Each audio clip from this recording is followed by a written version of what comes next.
In the late 2000s, there was absolutely no shortage of zombie media, whether it was movies, TV shows, books, or of course, video games. With there being thousands of zombie games being released since then, with games like Resident Evil, The Last of Us, Dead Island, and Dying Light, just to name a few. But if there's one game that stands out from the unfathomable amount of zombie media, it would be Left 4 Dead, and especially its sequel that improves upon the game in almost every way possible. A game that on the surface seems simple enough, either you, by yourself, with AI teammates, or with your friends, spawn in a safe room with weapons and health kits to start you off, and you and your team fight your way through to the next safe room, all while fighting normal zombies and special infected that spice up the gameplay instead of just mindlessly shooting the same zombies. And also finding weapons, heals, and utilities to keep you going throughout the level. Pills here! Pills here! Grab and peel. Grab and peel. Seals here! Gotta grab everything I can.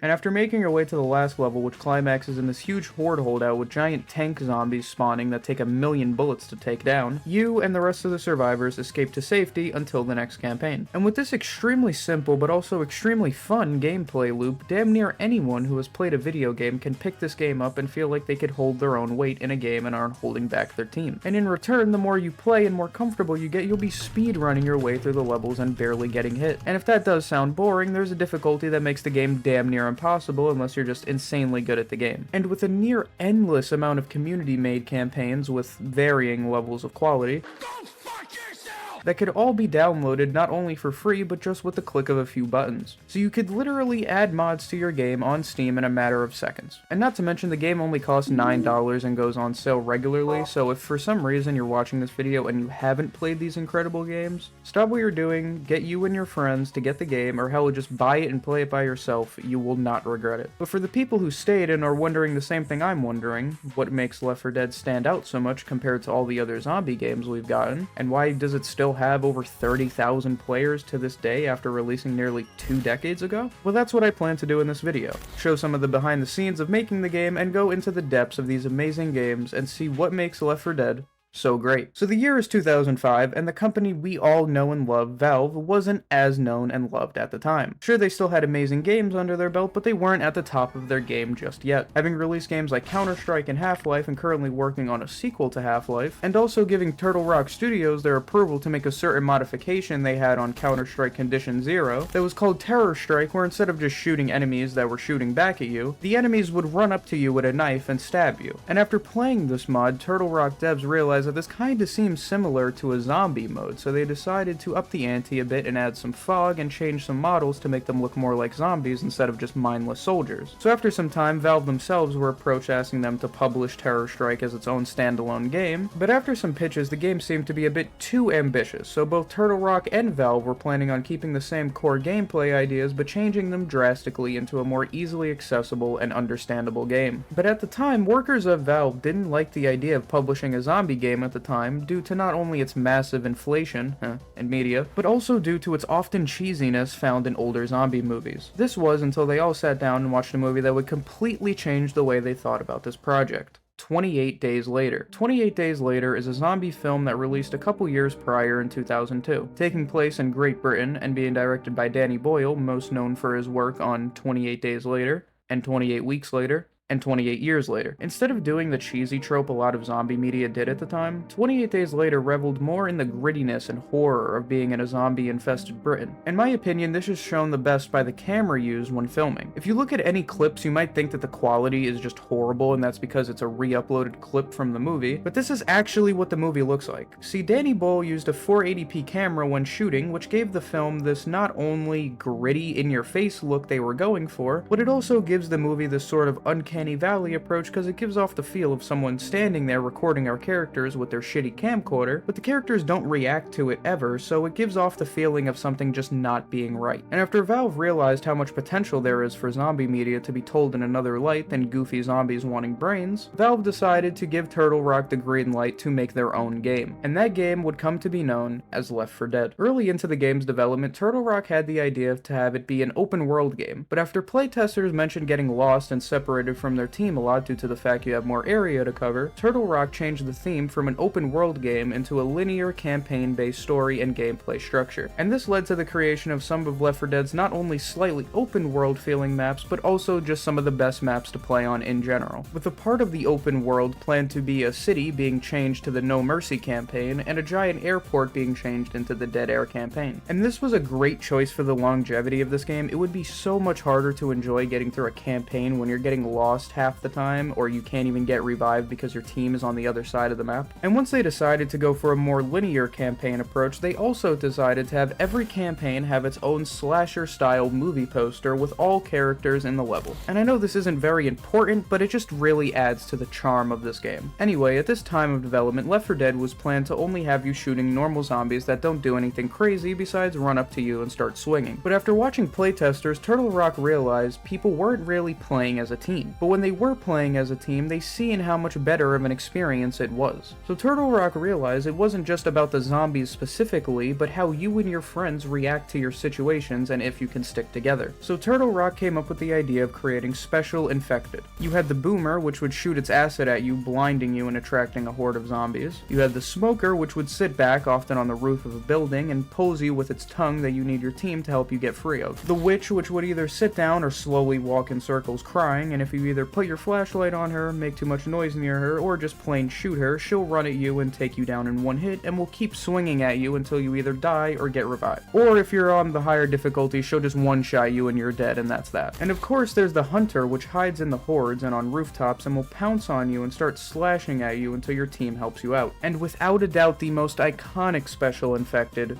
the Tank, which takes a small army worth of bullets to take down, which can be made easier by throwing a Molotov. But the reason this Special Infected is so iconic is not only because it's used at the end of levels a lot as a form of a final boss, but it also takes everyone's immediate attention and puts it on one thing, and you all work towards taking out one enemy. There was also the Screamer at one point in development, which looked like a mental asylum patient with a straitjacket on, and once seeing any of the survivors, the Screamer would run away and you would have to kill it before it screams, alerting a horde. But this was scrapped because most playtesters felt it was annoying to chase it down, and that it was hard to tell if it was even a Special Infected or just another zombie. So instead they took the Scream and gave it to the Hunter, and took its horde alerting mechanic and gave it to the Boomer. Also, another cool note about the Special Infected, if you do become infected, depending on your way of life, you might become one of these Special Infected. For example, if you smoked a lot before getting infected, when turning, chances are you would end up turning into a smoker. Or if you were someone who ate a little too much, you could end up turning into a Boomer. Just a little bit of extra lore that fleshes out the game greatly. Valve also ended up creating some different grenade designs like Molotovs, which are self-explanatory, as well as gas cans that you could carry and shoot, and propane tanks that serve the same purpose except shooting them creates an explosion instead of fire. And of course the pipe bomb, which basically functions as the monkey bombs from COD Zombies, making all normal infected run up to the bomb and standing on it until it explodes, giving you some time to revive your teammates or heal, or just give you some much needed breathing room in a tense situation. If you pay attention to all the mechanics that I'm mentioning, all of these mechanics make teamwork the most important part of the game, and this is exactly what Turtle Rock was going for. So now they had the near perfect gameplay loop they were looking for, but there was still one more problem Turtle Rock were facing. With a lot of AI in games at the time, no matter how engaging the gameplay was, it always ended up feeling either too easy because the AI were too stupid and predictable, or was just unreasonably hard and did tons of damage to make up for the lack of good AI. But this is when Turtle Rock came up with one of the best ideas in video game history: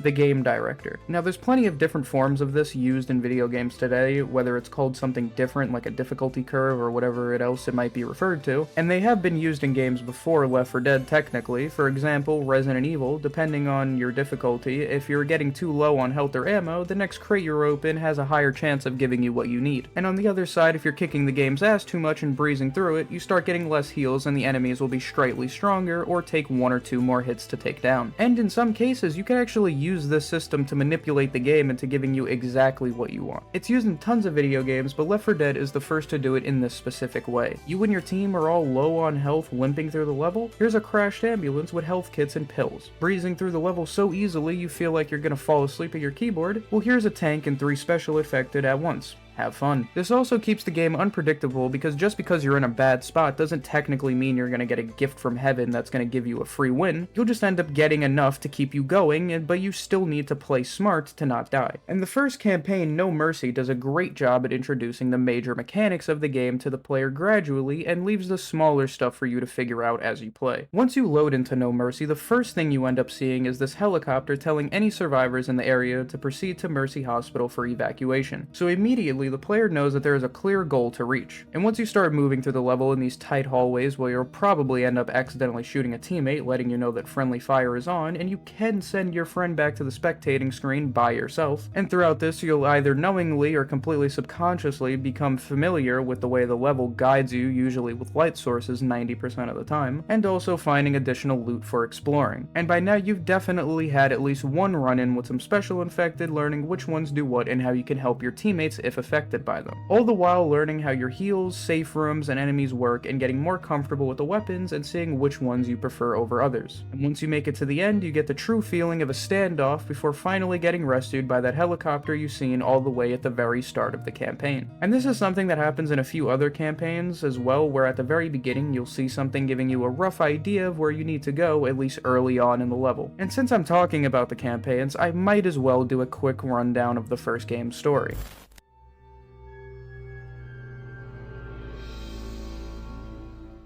Two weeks after the infection of the green flu, a sometimes airborne virus that is always extremely deadly, turning people into less than reasonable fellows. Yo, Bimply. Bimply, bro. Bimply. We see our four survivors, Bill, Zoe, Francis, and Lewis, making their way through the streets of Fairfield, Pennsylvania, where they have their first encounter with any special infected, being the witch, and after attempting to fight her off and some zombies, also seeing some other special infected, Zoe and Louise accidentally set off a car alarm, which alerts a horde and a tank, and the survivors make their way to the rooftops, escaping within an inch of their lives. We made it! I can't believe we made it! Son, we just crossed the street. Let's not throw a party till we're out of the city. And this is where the No Mercy campaign actually starts off, with the survivors hearing of an evacuation at the top of Mercy Hospital. So they fight their way there, and after a hefty fight, they make it and get rescued by the same helicopter they seen earlier. But unfortunately, the pilot of the helicopter becomes infected, leading to Zoe shooting him and the helicopter crashing just outside of the city. Luckily, every one of our characters survive and find an armored truck making their way to a small town called Riverside, and after fighting their way into a church and having to kill what is probably the last survivor in the town after turning in the church, they make their way to a boathouse and contact a married couple with a boat to help them escape. This is short-lived, however, when the survivors are kicked off in the city of Newburgh, which is just as bad as pretty much every other square inch of the planet. And after getting some shelter in a nearby greenhouse, the survivors see a military plane passing overhead. So they follow the direction it was going in, leading them to the Metro International Airport, where they find that the military has been dropping bombs to fully eliminate the zombie population. But luckily the runway is still intact, and on the runway sits an AC-130 with a terrified pilot inside refusing to leave to refuel. So in return for refueling the plane for him, he picks up the survivors and they all escape. But of course, nice things don't last forever for our survivors, as the plane crashes, with the survivors finding themselves in the Allegheny National Forest. And after following some train tracks, they find an abandoned military outpost and contact a military APC that comes to rescue them after holding out against, of course, another horde. And then the survivors are taken to a military camp where they find out that they are carriers, which is basically just immune in this world. And after some rising tension between the survivors and some military members there, the survivors decide to escape on a train leading them to Brayford, Georgia. And with Bill having the idea to get a boat and go on an island, hoping the infected couldn't get to them, the survivors luckily stumble across a boat and plan to take it to the Florida Keys. But find out that they're gonna need to raise a bridge to get the boat across, and the survivors discover multiple generators as well as a horde and tanks spawning. So Bill decides to go on and turn on one of the generators to lift the bridge, and once he turns on the generator and turns around to leave,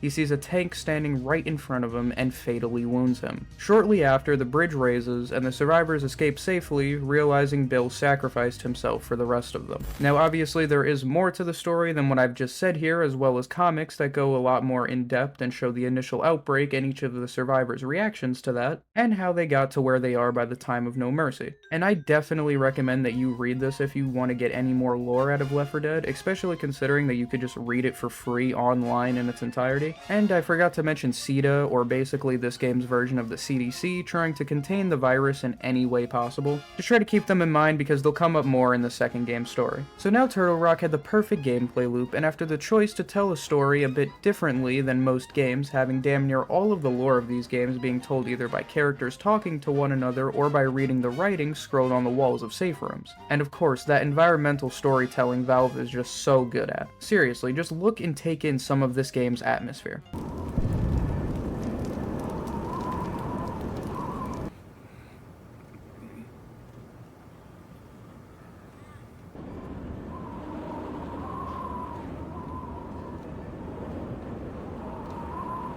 And now that they had this amazing game made, all they had to do was have Valve publish it. And as I'm sure you know, it was a major success, reaching 2.5 million sales in the first few months after releasing, and becoming the 7th best-selling game on the Xbox 360 only a month later. So now with the boatload of cash Valve had, and the fact that it just bought Turtle Rock Studios right before Left 4 Dead released, Valve could literally sit on their ass for a couple years and let Left 4 Dead marinate before working on a sequel. I mean, imagine the spot Valve were in. Not only did they already have these great games, but now they brought another game into the space that would be loved forever. Everyone loved Left 4 Dead when it released, and felt that they could play it forever. The near-endless replayability, the fun times with your friends, other game modes like Versus and Realism, people felt like they could play this game up until the end of time and not get bored. So you could imagine their confusion when Valve announced a sequel less than a year later.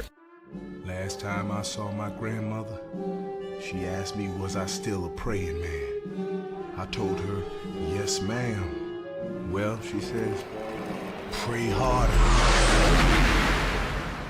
'cause it ain't working.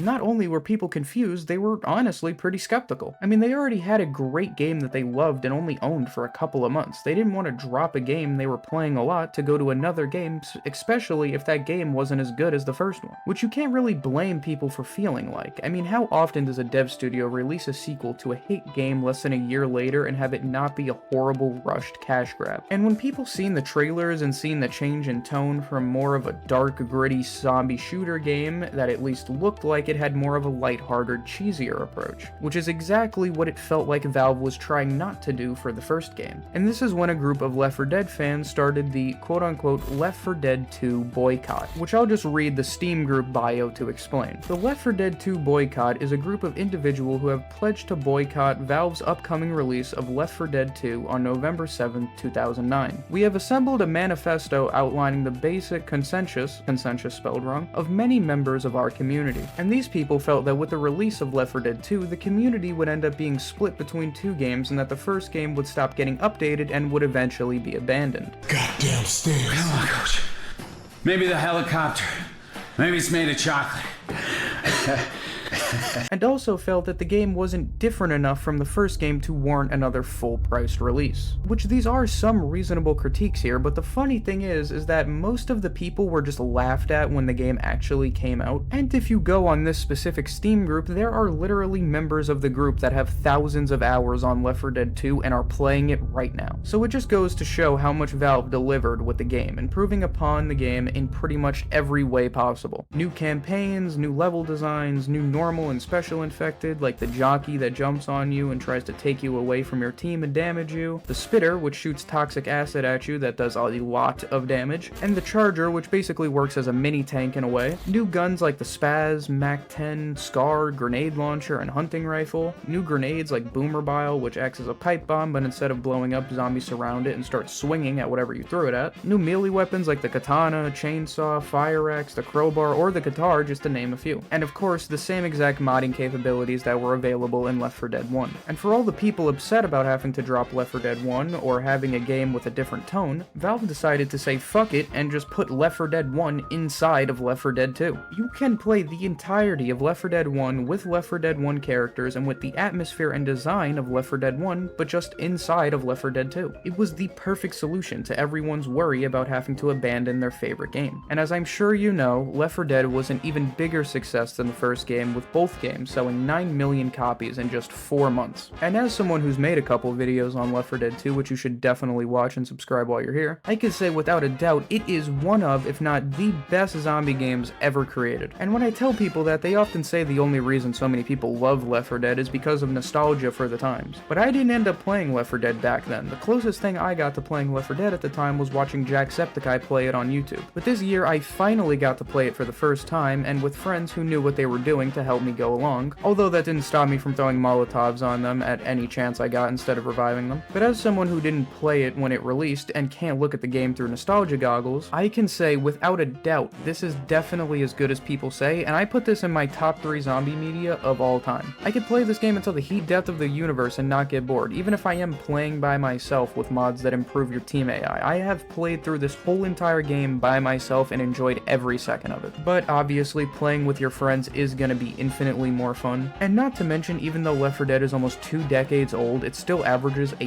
lot of players for how old the game is. This is a screenshot from 4 PM on a Tuesday, and there's 21,000 people playing it right now. And that is honestly pretty low for Left 4 Dead 2. On the weekends it averages anywhere from around 28 to 35k players. Now of course it's not all sunshine and rainbows when it comes to the community of Left 4 Dead. Of course every community has its rotten tomatoes, but for Left 4 Dead's case, and especially the versus game mode, you could run into some less than jolly individuals. Especially since a lot of these people have been playing the game for years, they don't typically like when a new player is in their game playing like an idiot. But to be fair, that's why I stay far away from versus and like to just play the campaigns. But if that is your thing and you don't mind taking the time to get better, I could definitely see people having thousands of hours on versus mode alone. And just like the first game, Left 4 Dead 2 has a great story and possibly an even more depressing ending.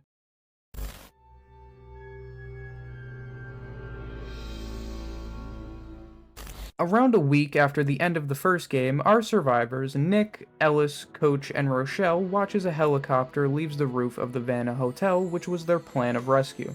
Looks like there's been a change of plans. So the survivors decide to go to a nearby mall looking for a second evacuation. When arriving, the survivors realize it's completely overrun with any CEDA agents involved either dead or infected. So it's nice to see they're keeping things under control in this part of the world. Anyway, after noticing Jibby Gibbs Jr.'s car in the middle of the mall, the survivors follow Ellis's plan to fuel up the car and drive to New Orleans, rumored to be the last standing city in America. And shortly after, they arrive in Rayford and end up coming across the remaining survivors from Left 4 Dead 1, getting some help from them to lower the bridge so they can continue on their way, eventually arriving at Whispering Oaks Amusement Park in Griffin County. Now there is a theory in the community that the carnival section in the Zombieland movie is inspired by this specific campaign, but considering the fact Zombieland and Left 4 Dead were released in 2009 and the fact zombies and carnivals isn't exactly an entirely original idea, I find it to be pretty unlikely, as cool as it would be. Anyway, as the survivors fight their way through the amusement park, stumbling upon the stadium, Coach gets the idea to use the concert equipment left there by the Midnight Riders, hoping to attract the attention of a nearby helicopter, which luckily works out in their favor, getting rescued just as the stadium becomes overrun. Not so luckily though, the pilot ends up getting infected, forcing Nick to be left with no other choice than to shoot him. And of course, this leads to the plane crashing, and the survivors, after barely surviving, come to realize they've landed in a bayou in a small village and head to a plantation house, and after contacting a man on the radio named Virgil, the survivors fend off the hordes until Virgil arrives, letting them escape safely.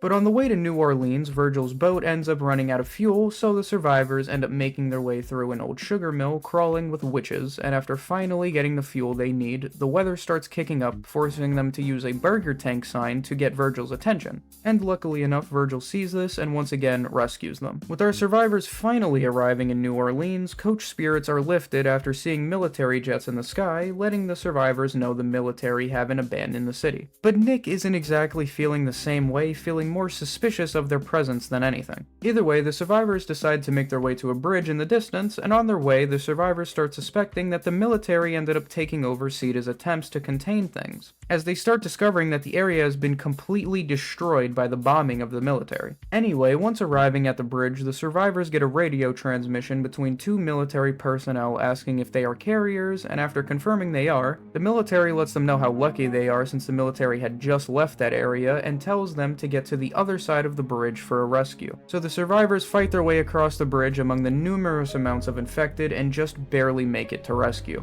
And as the helicopter takes off, jets drop bombs on the bridge, sealing infected inside of the city. And the helicopter takes our survivors to a military cruise ship at sea, and as far as the game goes, the story ends here. Some of the people in the community have speculated as to what happens after, with most theories coming up to either the survivors being tested or experimented on to see why they weren't infected, or were just used as ground troops to fight the infected, or could have just been plain shot the second the military felt they were of no use anymore. But as far as confirmed canon goes, the survivors are dropped off on the boat from the helicopter in what seems like to be relative safety, and that's it. In my opinion, Left 4 Dead 2 is the epitome of replayability. Whether solo or with friends, the simple but fun and effective gameplay can be extremely challenging in the right circumstance. In combination with the game director and special infected that always keep you on your toes, this game is a shot of adrenaline from opening one safe door to closing the next one. This game is so damn good, since I've gotten it, I've bought it for at least 6 other people to play it with me for the first time, not counting the 3 people I played it with originally. And whenever I'm in a call with one of my friends bored not knowing what to play, Left 4 Dead 2 is always my first pick. And I know I probably get annoying saying it, but I love playing the game so much, I'm okay with being annoying if it means I get to play Left 4 Dead 2, even if it's just for a little bit. Any excuse to throw a Molotov on a friend in need. And if I haven't convinced you with this video, please just trust me and get this game for either you or your friends. Or just get your friends to get the game also. As I mentioned earlier, it's only $9 on Steam and goes on sale for around $4 often. It will be one of the best purchases of your life and you will not regret it. But yeah, that's about it. If you want to see any more Left 4 Dead videos, I made a few videos on my channel and there should be at least one popping up in the top right corner. And I don't plan on stopping making Left 4 Dead content anytime soon, and I might make an even longer video going into the lore of Left 4 Dead because it has a lot more depth to it than you'd think. Oh yeah, I almost forgot to mention this earlier, but thank you to the Left 4 Dead wiki, it helped out so much, especially when doing the story sections on this video, and it'll be linked down in the description. So yeah, that's it for this video. If you enjoyed and want to see any more content, be sure to like and subscribe and leave a comment letting me know anything else you'd like me to talk about. And real quick, I just want to mention I have a Discord server where you could send me feedback on videos as well as see videos as soon as they come out, and you could also send in questions for future Q&As and pictures of your setup for a future setup reaction video. And I'm usually online talking with people in there, so if you want to say hi or tell me my videos suck, feel free, the link is in the description and in the pinned comment. And with that being said, thank you for watching this video, and yeah, bye!